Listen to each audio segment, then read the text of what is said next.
So this video is long overdue. I'm going to be breaking down the psychology of how to handle yourself when you have a losing streak. And also I'm going to be breaking down the mindset of a six-figure trader like myself. So make sure you subscribe if you haven't already, and make sure you comment down below if you like these type of videos, because as I will definitely do more for you guys. But let's go ahead and get straight to it. So first and foremost, man, taking L's sucks. Like, it literally does suck. There's really no cheat code behind it. I really wish there is, but there's definitely nice little tricks and tactics that you guys can implement that I implement a lot when I trade. At the time of recording this video, I'm working on a $500 account, growing it to $10,000, and then taking that $10,000 and then growing it to $80,000. Now, the reason why I decided to map it out like that is because I don't want to force myself to feel like I need to grow 500 all the way to 80K in a short amount of time or in any time period. So when we trade or when we get into these different challenges, we put ourselves in this, like I like to call, bubble, where we limit ourselves very much, and we shouldn't. And this goes to anything from where you feel like you need to take a $500 account to $1,000 in a week, or you feel like you need to take $1,000 to $10,000 in a month. Well, I'm gonna be honest, we shouldn't even put a limitation towards that, because that is what's going to really affect us overall, because we're forcing ourselves with stuff that probably won't even exist. Meaning, like,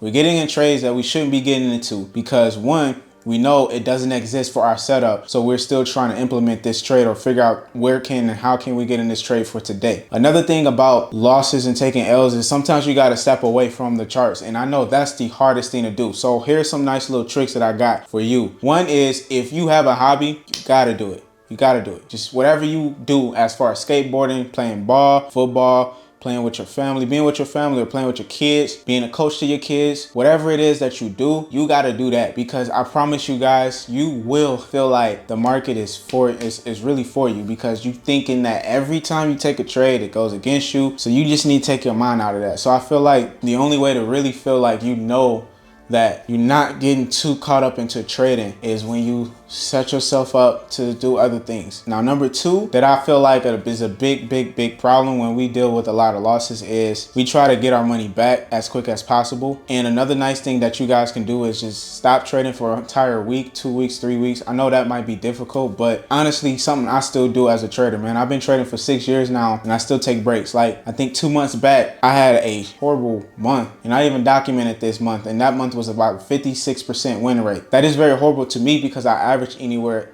easily about a 67 and up. I was just taking L's, and I felt like I need to figure out ways to clear my mind. One way is just leaving the charts alone, right? If you meditate, or if you do, like I said, hobbies before, you want to do that, but step away from the charts for a whole entire week. Now, the problem with this is that when we get into this, we instantly feel like we need to trade every day or every week, and this is because we are relying on Forex to be our only source of income. I say this all the time. If you guys are working a 9-to-5 job, or if you got a side hustle, or you got your own business, stick to it, because y'all be depending on Forex like it's your last thing, last option. And I say this all the time. You can't, because it's going to eat you up alive. The moment you feel like you had one bad day, now you get upset towards yourself, and you get upset towards whoever, you know, taught you, or whatever signals you're taking. And you're like, No, you need to have another source of stream of income coming in. And I say this all the time. Like, there is no reason why you quitting your job to start Forex. I don't care if you've been trading for 4 months, 6 months, or even a year. The only way for you to know if you are reliable towards your Forex career is when you become profitable consistently. And we're not talking about a 1 week thing, 2 week thing. Consistently meaning, did you do a $1,000 challenge to 10,000? Can you do it again? Did you withdraw $5,000 that month? Can you do it again? Did you withdraw $100 this week? Can you do it again? And the more consistent you see it, then you should be good. For myself, I literally needed 2 months, because once again, it's not because of Forex, but it is because I had other streams of income besides my job. I didn't like my job, but I had other streams coming in. I'm an entrepreneur, so I was able to do other things. I used to sell vintage clothing. I used to go to thrift stores, resell stuff. So I wanted to take the time to focus on that, and obviously focus on learning Forex at the same time. But Forex wasn't my source of income. My only source really wasn't any source at the time, because I was still trying to figure it out. So that being said, you really got to focus on understanding the overall game of trading. Like I say, trading isn't just picking up a strategy strategy and now you become a pro. It's all mental. 90% mental, 10% skills. We sit here all the time, watch these strategy videos, and it does good for a week or two. And then you realize that, oh, now the strategy sucks. Let me go strategy hop and watch something else. You master that. Now you become accustomed to that and you pick up on that. But let me be real with you. Why is it that one person trades the strategy and then another person trades the strategy and you notice that it doesn't work for you, but it worked very well for them? When I watch a strategy video and this guy or this female or this lady is basically trading an 80% win rate, but when I take the same strategy, I got a 50% win rate. Why is that? That's because it's your mental. Handle yourself in and handle yourself outside of the trade. Outside of the trade meaning preparation. Are you prepping yourself the right time? Are you mentally prepping yourself for the right setup? Or are you just trying to be forceful because you know you need money now, because you got to pay rent, you got to pay bills because you have no other stream of income? A lot of this goes hand in hand, and really to master the art of this is to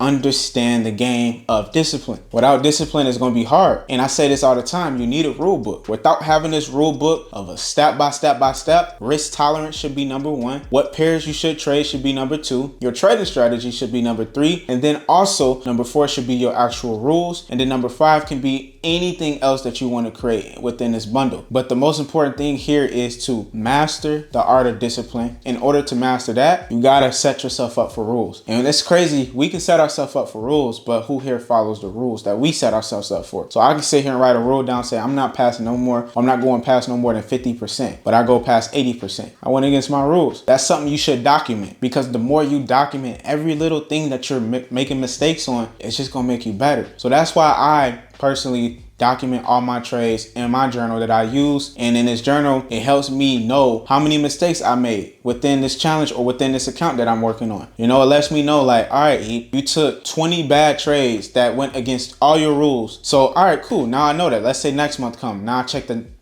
next month and I realize I now did 10 trades out of my rules. Cool. As long as this number is going down and being at as low as possible. Now, grant, it will never be 100% because we all still have that intuition of we should get in this trade, we shouldn't, but I'm gonna do it anyway, and it goes in our favor, right? At the end of the day, that's fine. But as long as we can keep that number at a bare minimum, we should be good. As long as we can keep a track record of every win we get and every loss we get and every time we make a oopsie mistake, we should be able to document that, because that's just gonna make you better and better. And I promise you, that made me where I'm at today. 6 figure, 7 figures is what I'm working on, and I'm here to document everything. But I'm documenting everything on a journal. The key to being successful is making sure you locking in with your discipline, really your rules. And then when you dealing with a losing streak, you just gotta cut the charts and leave the charts alone, right? You gotta find another job. You gotta find another source of income. Do not rely on Forex, guys. 99% fail and 1% achieve. And 99% of us is right here.